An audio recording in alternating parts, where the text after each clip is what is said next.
Mail doctors के कपड़े उतरवाए गए कि फिर फीमेल स्टूडेंट्स के कपड़े उतरवाए गए? 4 बजे के बाद हमें कुछ लोग बुलाते थे, पूरा बैच को लेकर आना है और आके क्या करना है, वो जो कहेंगे वो करना है। क्यों करना है? क्योंकि वो सीनियर है। उस बिल्डिंग के ग्राउंड फ्लोर के सामने सिर्फ अंडरवेयर पहन के एक साथ सबको बैठा गया और वहाँ पे जाके आशीष पांडे फीमेल डॉक्टर्स, फीमेल और मेल डॉक्टर्स बोथ को टीएमसी का सीनियर को कोई जूनियर लड़की पसंद आ गई तो उसका कंसेंट का कोई बात नहीं है, उसका पीछा करेगा। टीएमसी का जो स्टूडेंट ऑर्गेनाइजेशन टीएमसीपी है, ये यहाँ पे ऐसे गुंडे को जन्म देता था क्योंकि उनको कॉलेज से पैसा लूटना था। फीमेल डॉक्टर अगर रेस्ट रह रहे, उसके पास में एक मेल डॉक्टर सो रहे, तो ऐसे वो सेफ फील करके सोएंगे। 9 अगस्त 2024 पे हमारे दीदी के साथ ऑन ड्यूटी हमारे एक दीदी के साथ जो हादसा हुई थी, अभी तक रेस्टिंग रूम का कमी है। सिचुएशन दोबारा भी हो सकता है आजकल में। अभी भी सीसीटीवी बंद है, अभी भी सीसी कहाँ पे चल रहा है, मतलब कोई जगह पे चल रहा है या फिर बहुत सारी जगह पे नहीं भी चल रहा है। लोग घर में क्या बोलते हैं कि हम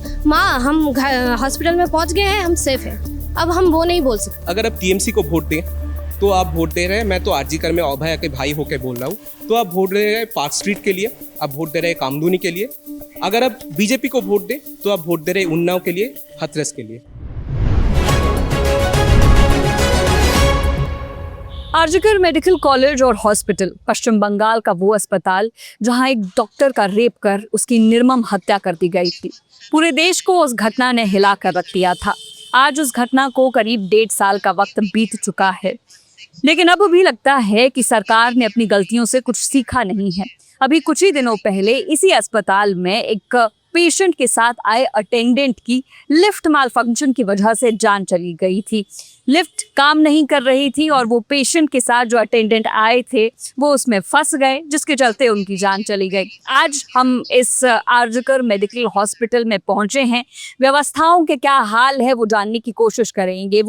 ये वो जगह है जहां से पूरे देश में डॉक्टर्स की सिक्योरिटी को लेकर, फीमेल डॉक्टर्स की सिक्योरिटी को लेकर एक पूरी बहस शुरू हुई थी। आज यहाँ पर इतने समय बाद उस घटना के आज यहाँ कितने सुरक्षित हैं फीमेल डॉक्टर्स और बाकी डॉक्टर्स, वो जानने समझने की कोशिश करेंगे। आपका नाम क्या है? डॉक्टर सौरभ रॉय। सबसे पहले तो मैं इसी के बारे में आपसे जानना चाहूँगी, ये जो cry of the hour campus में यहाँ पर लगाया गया है, ये कब और किसने लगवाया और ये क्या सिंबलाइज कर रहा है? देखिए, हमारे यहाँ पे इस मेडिकल कॉलेज में 9 अगस्त 2024 पे हमारे दीदी के साथ ऑन ड्यूटी हमारे एक दीदी के साथ जो हादसा हुई थी, उसके बाद हम सब चौंक गए थे। सिर्फ हम सब नहीं, पूरा बंगाल, पूरा देश चौंक गए थे। हम लोग देखे कि एक ड्यूटी करते हुए डॉक्टर के साथ कैसा क्या हो सकता है। हम लोग देखे कि उस भयानक हादसा को साबोताज करने के लिए कैसे पूरा स्टेट सिस्टम, पूरा पुलिस सिस्टम अपना पावर लगा सकता है कि कुछ रेपिस्ट और मर्डरर निकल जाए। तो ये देख के जो पेन हुआ था, जो दर्द हुआ था, वो हमारे बीच में सिर्फ नहीं, पूरा देश के बीच में था। इसीलिए सारा देश में, जैसे आपने बोला, सारा देश में इतना बड़ा मूवमेंट हो सका था। तो उस मूवमेंट के बीच में ही हम लोग हमारे दीदी को याद करते हुए और हमारे अंदर का जो दर्द है, ये दर्द को याद करते हुए हम लोग सोचे कि यहाँ पे दीदी के लिए कुछ एक मेमोरियम ऐसे कुछ बनाएंगे। ये बोलने में सबसे ज़्यादा दुख हो रहा है हमें कि ये दर्द सिर्फ उस दिन के लिए सच था, ये नहीं, अभी भी ये दर्द लेके ही हमको ज़िंदा रहना पड़ रहा है, क्योंकि वो जो हादसा हुआ था उसका जो इन्वेस्टिगेशन, उसका जो जस्टिस, वो अभी भी हमको नहीं मिला।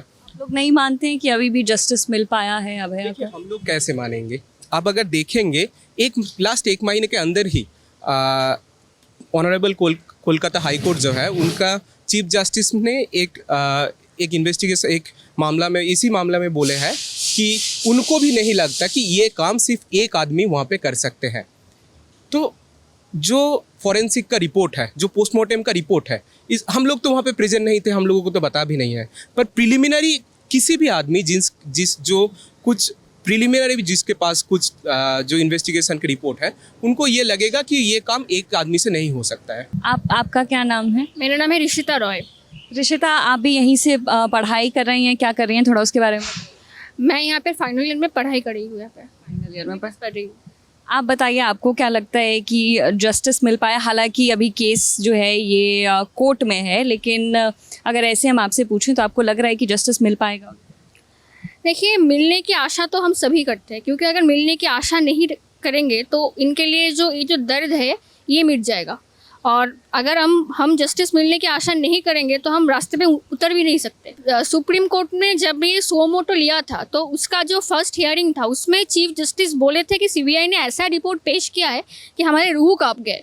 तो वो रूह कांपने वाली रिपोर्ट है कहाँ? आरजीकर की अगर मैं बात करूं, आरजीकर में ही आप लोग पढ़ते हैं, काम करते हैं, यहाँ पर क्या सुरक्षा व्यवस्था उसके बाद से बदली है, बेहतर हुई है, महिलाओं के लिए भी और डॉक्टर्स के लिए भी, दोनों की मैं बात कर रही हूँ, क्या लगता है? देखिए सीआईएसएफ तो बहुत जवान है, जैसे सीधा बताया, सीआईएसएफ बहुत जवान कोटा कॉलेज में है, लेकिन अभी तक डॉक्टर्स के लिए, स्पेशली फीमेल डॉक्टर्स के लिए हार्ट डिपार्टमेंट में अलग एक हम लोग मांग करे थे, अलग वॉशरूम होना चाहिए फीमेल डॉक्टर्स के लिए, वो नहीं हो पाया। ये अभी भी नहीं है, फीमेल डॉक्टर्स के लिए वॉशरूम तक नहीं है।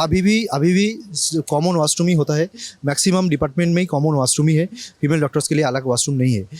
बहुत ज़्यादा अच्छा हुआ है ऐसा नहीं है, अभी तक रेस्टिंग रूम का कमी है, अभी तक ये भी सिचुएशन दोबारा भी हो सकता है आरजीकर में, ऐसा। आपका क्या नाम है? मेरा नाम दामिनी मंडल है, मैं इस कॉलेज में फाइनल ईयर में पढ़ती हूँ, MBBS।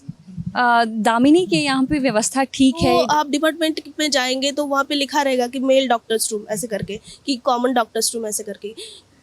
अगर आप सोचे कि रात को अगर कोई फीमेल डॉक्टर अगर रेस्ट ले रहे हैं, उसके पास में एक मेल डॉक्टर सो रहे हैं, तो मतलब ऐसे में उनको अनकंफर्टेबल तो है ही, अगर कुछ गलत ना हो, लेकिन वो अनकंफर्टेबल तो एक फीमेल के लिए। कैसे वो सेफ फील करके सोएंगे, आप ये बताइए।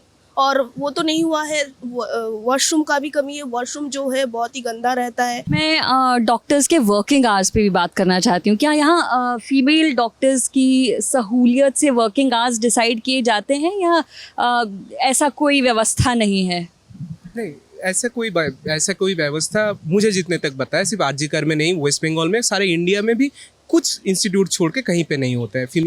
फीमेल डॉक्टर्स को जो ड्यूटी आवर्स होता है वो भी हमारे जैसे 36-48 आवर्स तक रहता है, या फिर उनका जब मंथली पीरियड होता है या फिर ये सब होता है तब कोई छुट्टी लेना, ये सब अगर कोई बोले भी, मतलब कोई बोलने का भी साहस करे तो भी डिपार्टमेंट से डांट मिलता है, यही होता है। कितने घंटों तक काम करते हैं यहाँ पर?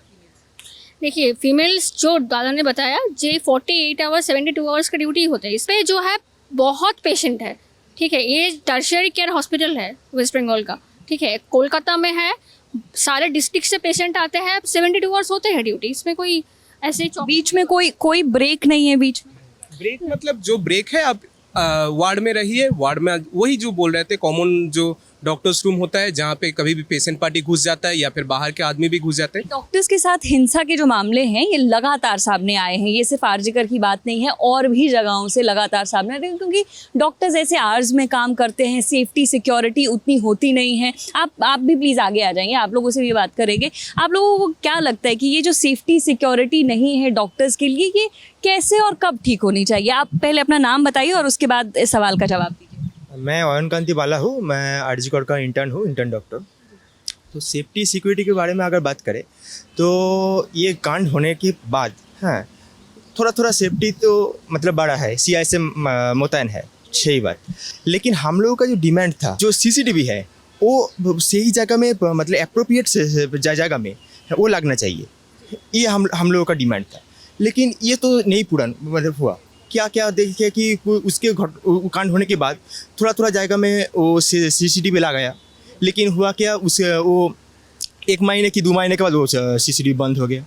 हाँ, सिक्योरिटी के बारे में अभी भी सीसीटीवी बंद है? अभी भी सीसीटीवी कहाँ पे चल रहा है? मतलब कोई जगह पे चल रहा है या फिर बहुत सारी जगह पे नहीं भी चल रहा है। हम यहाँ पे क्या देख रहे हैं? हम देख रहे हैं कि यहाँ पे जो है बेड के इनफ नंबर नहीं है, तो इसीलिए क्रिटिकल पेशेंट को हमको खुद को मेडिसिन डिपार्टमेंट में फ्लोर के रख के ट्रीटमेंट करना है। तो फ्लोर पे क्या इस 21वीं शताब्दी में किसी पेशेंट का फ्लोर के ट्रीटमेंट होता है? क्रिटिकल पेशेंट को जो यहाँ पर हो रहा है ऐसा हो रहा है, हमको करना पड़ रहा है क्योंकि बेड नहीं है। हमको दिख रहा है कि अगर जो इंस्ट्रूमेंट है, जो प्रॉपर इंस्ट्रूमेंट है, एक मेडिसिन डिपार्टमेंट जो हमारा है उस पर हम लोग वेंटिलेटर के लिए कई साल से मांग कर रहे हैं।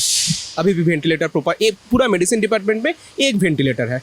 कई सारे मेडिसिन रहता है जो साल में 4 महीने 5 महीने ये सब मेडिसिन अनअवेलेबल रहता है।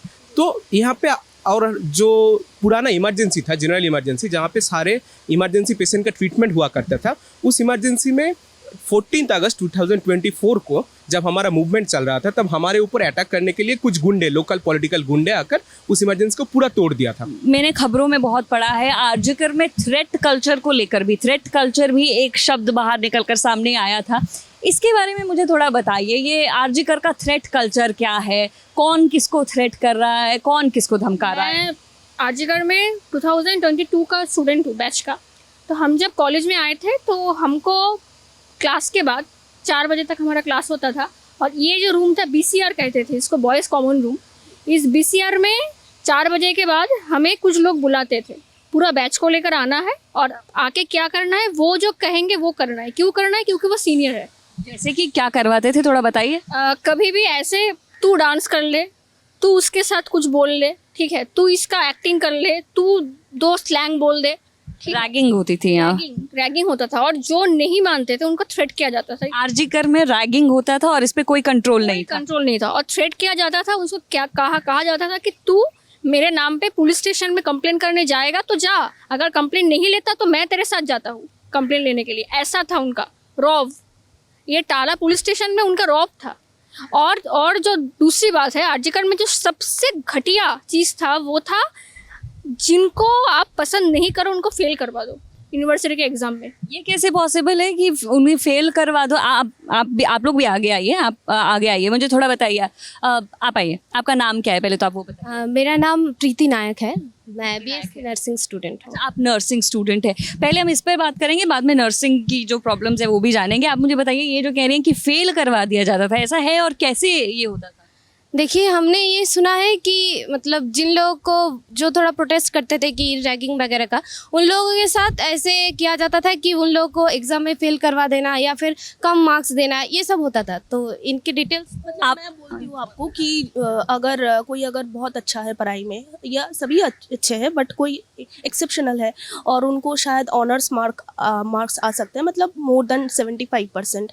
तो अगर कोई मतलब सीनियर के बात नहीं मान रहा है, वो अच्छा लिखे हैं, अच्छा एग्ज़ाम दिए हैं, फिर भी उनको ऑनर्स मार्क नहीं आएगा, अब कितना भी पढ़ाई कर लो। और कुछ लोग ऐसे होते थे कि हाँ, उनका मतलब जो थ्रेट कल्चर चला रहे हैं वो पढ़ाई नहीं कर रहे, क्लासेस अटेंड नहीं कर रहे, मतलब ऐसा भी है कि कोई मतलब क्लास ही नहीं करते थे, सेमेस्टर एग्जाम्स भी नहीं दे रहे, उनको ऑनर्स मार्क्स आ रहे हैं, ऐसा होता था। ये थ्रेट कल्चर ये करता कौन था, कौन थे जो थ्रेट्स दे रहे थे? देखिए जाओ पॉलिटिकल पार्टी, स्टेट का रूलिंग पॉलिटिकल पार्टी के एसोसिएटेड जो मेंबर्स है, जो स्टूडेंट उस पॉलिटिकल संगठन में थे, मेनली वो लोग ही ऐसे थ्रेट देते थे। TMCP का जो लोग है वो कॉलेज में गुंडागर्दी करते थे।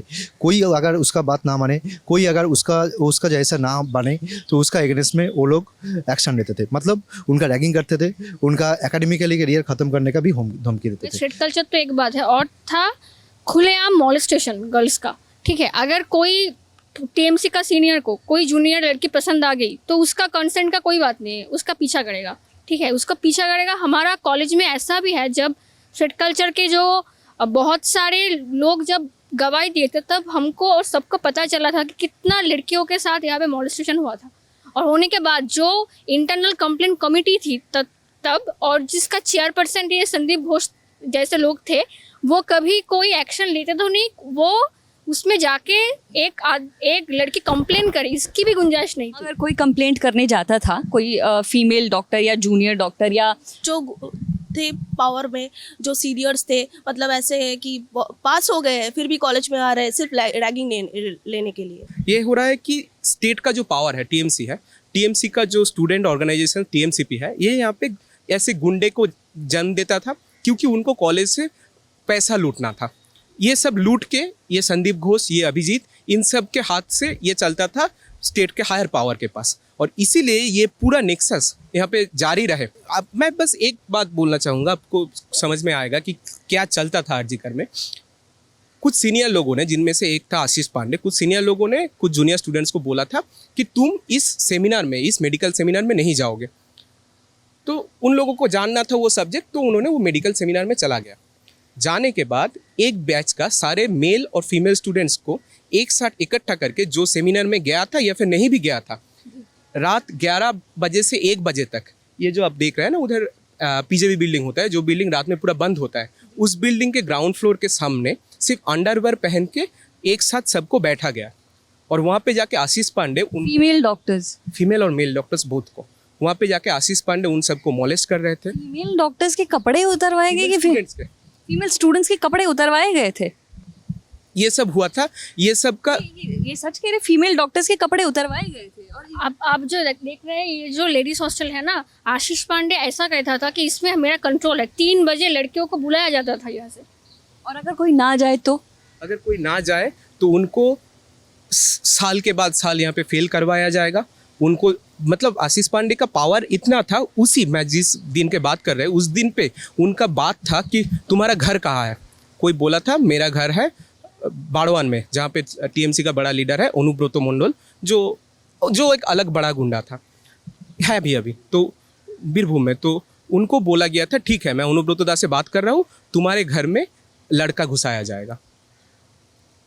ये होता था उनका टेरर। और अगर आप देखेंगे यहाँ पे जो हमारा जो इंटरनल कंप्लेंट कमेटी या फिर कॉलेज का लेवल जो ये कमेटी जो घटना हुई थी जो आप बता रहे हैं, उसका कोई कंप्लेंट नहीं हुआ? आप लड़कियों ने पुलिस के पास कंप्लेंट नहीं की इसकी? पुलिस हम जाएगा, हम टाला स्टेशन में जाए तो अब अभिजीत मंडल बैठे हैं, यहाँ प्रिंसिपल बैठे हैं संदीप घोष। जब संदीप घोष चले जाने के बाद, जब अभय के इंसिडेंट के बाद यहाँ पे जो पूरा कमेटी हुआ था, जिस कमेटी के पास ये सारे इंसिडेंट के जो प्रूफ्स है वो जाके बोला गया था, वो जाके बोलने के बाद ही वहाँ पे 51 स्टूडेंट्स को हमारा कॉलेज का काउंसिल मतलब हर डिपार्टमेंट का एचओडी, नया जो प्रिंसिपल सर आए हैं, वो सब मिलके उनको जो ये हुआ इसके लिए ट्रेड कल्चर का एक लिस्ट हुआ और उनको कॉलेज से सस्पेंड किया गया। उसके बाद क्या हुआ, उसके बाद हमने देखा कि हमारा जो रिस्पेक्टेड सीएम है उन्होंने बोला कि ये आप कैसे कर सकते हैं, आप ये ऐसे नहीं कर सकते। और उसके बाद जब कोर्ट पे गया था ये केस, तो स्टेट का लॉयर जिनको काम था कि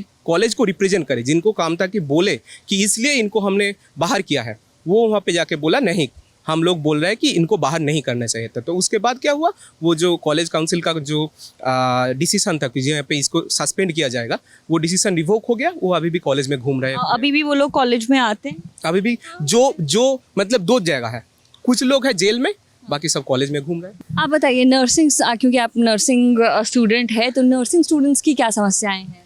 देखिए, हम लोग नर्सिंग में हैं, हमारे नर्सिंग में ऐसे तो फॉर्म में कोई रैगिंग नहीं है, पर हम लोगों का जो सेफ्टी सिक्योरिटी का बात है, एक गवर्नमेंट हॉस्पिटल में एक ऐसा घटना घट जाता है, हम कैसे सेफ हो सकते हैं? एक डॉक्टर के साथ ऐसा घटना घट जाता है, हम लोग घर में क्या बोलते हैं कि हम हॉस्पिटल में पहुंच गए हैं, हम सेफ हैं। अब हम वो नहीं बोल सकते। एक बात बताइए कि जब से ये घटना यहाँ पर हुई थी उसके बाद से आप फीमेल डॉक्टर्स हैं, तो जाहिर सी बात है आपके पेरेंट्स क्या अभी भी कंसर्न्ड रहते हैं, बार बार फ़ोन कर? बिल्कुल बिल्कुल कंसर्न में रहते हैं, क्योंकि सिर्फ 1-2 लोग ही तो सस्पेंड हुए हैं या फिर पनिशमेंट मतलब हुए हैं उनका, पर मैक्सिमम जो लोग थे वो तो अभी भी मतलब कैंपस में उनका आना जाना है। इस हॉस्पिटल के इंफ्रास्ट्रक्चर पर भी मैं आप लोगों से बात करना चाहूँगी, क्योंकि अभी कुछ दिनों पहले खबरें आई थी कि एक पेशेंट के साथ जो अटेंडेंट थे उनकी लिफ्ट मैलफंक्शन की वजह से डेथ हो गई। आप मुझे बताइए, पहले तो अपना नाम बताइए, आप क्या करते हैं वो बताइए, और उसके बाद यहाँ पर इंफ्रास्ट्रक्चर की क्या हालत है, थोड़ा उसके बारे में बताइए। मेरा नाम राजर्षि मुखर्जी है, मैं यहाँ पर सेकेंड ईयर MBBS स्टूडेंट हूँ। तो कुछ दिनों पहले हमारे इमरजेंसी मतलब 14 अगस्त 2024 को जो गुंडे लोग आए थे, जनरल इमरजेंसी तोड़फोड़ के गए थे, वो अभी भी 2 साल तक अभी भी वो तोड़फोड़ की अवस्था में ही है। हमारा जो इमरजेंसी में जो 40 बेड थे, हमारे ट्रॉमा में वो इमरजेंसी सिर्फ 4 बेड से चल रहा है। और जो लिफ्ट का बात है, मतलब एक पिताजी आए थे, उनके बच्चे को लेकर ट्रीटमेंट को लेके लिफ्ट मेलफंक्शन के कारण उनको कुचल के मरना पड़ा। हमारा जो ट्रॉमा बिल्डिंग में यहाँ पर एक पेशेंट का कोई वॉशरूम तक नहीं है, इसीलिए वहाँ पर एक हार्ट फेलियर का पेशेंट आए थे जिसको एक मेडिसिन देना पड़ता है, जिसके कारण उनको यूरिन आता है। ठीक है, वो यूरिन करने के लिए एक प्रॉपर बाथरूम नहीं, उसके लिए उनको ट्रॉमा बिल्डिंग से निकलकर बाहर पे एंड यूज़ पर जाना पड़ता है। वहाँ पर जब वो जा रहे थे उसी कारण उनका डेथ हो गया है। मैं ये वाला दिखाना चाहूँगा। ये क्या है? ये है अभी आरजीकर मेडिकल कॉलेज का जो बॉयज़ हॉस्टल है, वो बॉयज़ हॉस्टल का स्टेटस। ये हॉस्टल का कमरा है। नीट की इतनी पढ़ाई करके, इतनी मेहनत करके बच्चे इस कॉलेज में एडमिशन ले रहे हैं, और उसके बाद जो डॉक्टर्स पढ़ रहे हैं उनके आप कमरे की ज़रा हालत देखिए। ये बांस के सहारे बांस के छत सहारे। खड़ी। ये पूरे बात अगर हम बोले, हमारा जो कॉलेज का हॉस्टल्स है, ये सारे हॉस्टल्स बहुत सालों से इसमें कोई रिपेयरिंग वर्क नहीं हुआ है। कुछ हॉस्टल 60 साल 50 इस हालत में आप लोग पढ़ाई कैसे कर रहे हैं? हॉस्टल्स की भी ऐसी ही हालत। हॉस्टल्स की हाल और भी बहुत बहुत बेकार है। और यहाँ आपको मैं पर फोटो मैं- दिखाती हूँ, ये ऐसे है, मतलब फीमेल हॉस्टल है, ये क्या पढ़ा है ये? ये मतलब इतना कोई सफाई गंदगी वगैरह है। नहीं होता। वर्ड पेशेंट वर्ड से भी बहुत ही खराब पेशेंट वार्ड से ज्यादा खराब हालत है। खराब हालत है। जो फर्स्ट ईयर्स के दौर में है, वो एक साथ शायद 35 बेड्स लगे हुए हैं। 35 बेड्स। एक जो- रूम में 35 बेड्स में रहता है। जो नीट पास करके जो पहले जो फर्स्ट ईयर के स्टूडेंट्स रहते हैं, फीमेल स्टूडेंट, एक रूम में 35 बच्चे रहे। 35 बच्ची रहते हैं। एक आखिरी सवाल मैं आप लोगों से पूछना चाहूँगी, उस वक्त पे क्योंकि तमाम डॉक्टर्स जो यहाँ पर थे, स्टूडेंट्स जो यहाँ पर थे अभया केस के दौरान, सभी लोग प्रोटेस्ट के लिए मैदान पर उतर गए थे, सड़कों पर उतर गए थे। तो इस तरह की बातें भी निकल कर सामने आती हैं कि उस वक्त पर जो लोग प्रोटेस्ट में शामिल थे उन्हें या तो सस्पेंड किया गया या फिर उन लोगों को पनिशमेंट पोस्टिंग पर भेज दिया गया। क्या ऐसा है? पनिशमेंट पोस्टिंग्स हुई है यहाँ से? आप बताइए। यस, जब वो लोग प्रोटेस्ट में थे, बहुत सारे लोगों को पनिशमेंट पोस्टिंग हुआ है। हम लोगों को सीनियर जो थे अनिकेत महातो, उनका नॉर्थ बंगाल में पोस्टिंग, रायगंज में पोस्टिंग दिया गया था। और जब उन लोग कोर्ट में गया था, क्योंकि उन लोगों को पहले से काउंसलिंग होता है, मेरिट का बेसिस से काउंसलिंग होता था। जो काउंसलिंग में अनिकेत महातो दा को ए कॉलेज में, मतलब आरजी कॉलेज में एनेस्थेसिया डिपार्टमेंट में पोस्टिंग मिला था। इसके बावजूद स्टेट गवर्नमेंट उनका पोस्टिंग पनिशमेंट का तरह नॉर्थ बंगाल में दे दिया। और अनिकेत दा जब हाई कोर्ट में गया, हाई कोर्ट का डिवीजन बेंच पे गया, इवन सुप्रीम कोर्ट में गया, तीनों जगह में हम लोग का स्टेट गवर्नमेंट हार गया ये मामला में। उसके बावजूद भी अनिकेत महातो को, दादा को यहाँ पे पोस्टिंग नहीं दे रहा था स्टेट गवर्नमेंट। तो ऐसे बहुत सारे डॉक्टर्स को ऐसा हुआ है। आप सभी लोग पश्चिम बंगाल से ही हैं या बाहर से भी कोई हैं? सब पश्चिम बंगाल से। आपकी स्टेट में इलेक्शन भी चल रहे हैं, आप लोगों का ओपिनियन भी जानना चाहूँगी। आप लोगों को क्या लग रहा है कि क्या इस बार आपके स्टेट में होना है? एक एक करके एक लाइन में हम इसको फिर कंक्लूड करेंगे। आप बताइए क्या लग रहा है आपको, क्या होगा? देखिए जो भी होगा, मतलब हर लोगों को मैं यही अपील करूंगा, जो इतना सारा हम लोगों के साथ अविचार हुआ है, तो यही मतलब अपील करेंगे, आप लोग सोच समझ के आपका वोट दीजिए। आपको क्या लग रहा है क्या होने वाला है? देखिए, जब आरजीकर मूवमेंट के समय जब लोग उतर के आए थे, वो तो कोई पॉलिटिकल पार्टी के भरोसे नहीं आए थे। वो एक थे जो उन्होंने कोई ना रंग देखा, ना जात देखा, ना धर्म देखा, आए थे ह्यूमैनिटी के नाम पे। तो अभी जब ये वोट का माहौल है, तो हम देख रहे हैं जो बड़ी बड़ी पॉलिटिकल पार्टियां हैं, वो टीएमसी है, बीजेपी है, सीपीआईएम है, सब इसको मुद्दा बना के अपना वोट बैंक को बचाने की कोशिश कर रहे हैं। ये ना कीजिए, क्योंकि आप उन लोगों के साथ गद्दारी कर रहे थे जिसने रात दखल में हिस्सा लिया था। एक चीज़ मैं पूछना चाहूँगी, अभया की जो माँ हैं वो इलेक्शन भी लड़ रही हैं, तो उसको आप लोग कैसे देखते हैं? क्या वो सही कर रही हैं इलेक्शन लड़कर, या आप लोगों की नज़रों में कुछ गलत? तो आंटी को लग रहा है कि यहाँ पे जाके उनको विचार मिल जाएगा। अगर मिले तो बहुत अच्छा है, पर हमारे जो इतने दिन से एक्सपीरियंस है नहीं मिलेगा। क्योंकि आप देखेंगे कि वो जब इलेक्शन में खड़ा हो रहा है, इलेक्शन में खड़ा होने के बाद ये बोला जा रहा है कि पीएम आएंगे उनके साथ, उनके होके प्रचार करने के लिए। अगर हम देखें इसके पहले जब वो इलेक्शन में खड़ा नहीं हुआ था, तो बहुत दिनों से वो मांग कर रहे थे कि देश के पीएम और जो अमित शाह, देश के जो होम मिनिस्टर है, वो आके उनसे एक बार मीट करे। वो जा रहे थे बहुत बार उनसे मीट करने के लिए, फिर भी कोई मीट नहीं किया। देखिए, मेरा मानना है कि अगर आप टीएमसी को वोट दें तो आप वोट दे रहे हैं, मैं तो आरजीकर में अभया के भाई होके बोल रहा हूँ, तो आप वोट दे रहे हैं पार्क स्ट्रीट के लिए, आप वोट दे रहे हैं कामधुनी के लिए। अगर आप बीजेपी को वोट दें तो आप वोट दे रहे हैं उन्नाव के लिए, हाथरस के लिए। अगर आप सीपीएम को वोट दे रहे हैं तो आप वोट दे रहे हैं बानतला के लिए, धामतला के लिए। देखिए, आप वोट टीएमसी को दे या बीजेपी को दे, एक बात याद रखना चाहिए कि जो दुर्नीति करता है उनका सिर्फ रंग बदलता है, पर उनका कैरेक्टर वो नहीं बदलता है। देखिए, जो पॉलिटिकल जो पावर्स है, बड़े पॉलिटिकल पावर्स, वो हर जगह में वो जो मूवमेंट के सेफ्टी वो नहीं देता है, वो प्रूव्ड है। तो उससे मतलब कोई पॉलिटिकल पावर जो क्षमता में आए, उसका परिवर्तन हम लोग को नहीं होगा। अगर हम लोग कोई न्यायतांत्रिक कोई मूवमेंट करे, वो हम लोग को विचार दे सकते हैं। सिर्फ मूवमेंट से ही हम लोगों को लगता है कि इस मतलब हम जो इतने सारे लेडीज़ का सेफ्टी और सिक्योरिटी मतलब असल में सिक्योर कर सकते हैं, अगर हम मूवमेंट में आए और मूवमेंट करें। एक्चुअल जो ये वोट आता है, ये आता है और जाता है, सिर्फ केस को लेकर फ़ायदा लेती है, इससे कोई मतलब नहीं। मैं सारे आम जनता को बोलूँगी कि हम लोग को मूवमेंट में आना चाहिए, और मूवमेंट के माध्यम से ही एक्चुअल में सब काम होता है। तो इस वक्त हम लोग आरजीकर मेडिकल हॉस्पिटल और कॉलेज में मौजूद थे। यहाँ पर जो पढ़ने वाले कुछ स्टूडेंट्स हैं और जो डॉक्टर्स हैं उनसे हमने बात की, व्यवस्था समझने की कोशिश की कि क्या अब बदलाव आए हैं या नहीं आए हैं। उम्मीद है आपको ये रिपोर्ट पसंद आएगी। मेरा नाम है नेहा धीमान, कैमरा के पीछे से मेरा साथ दिया है आलिश ने। देखते रहिए दी लल्लन टॉप।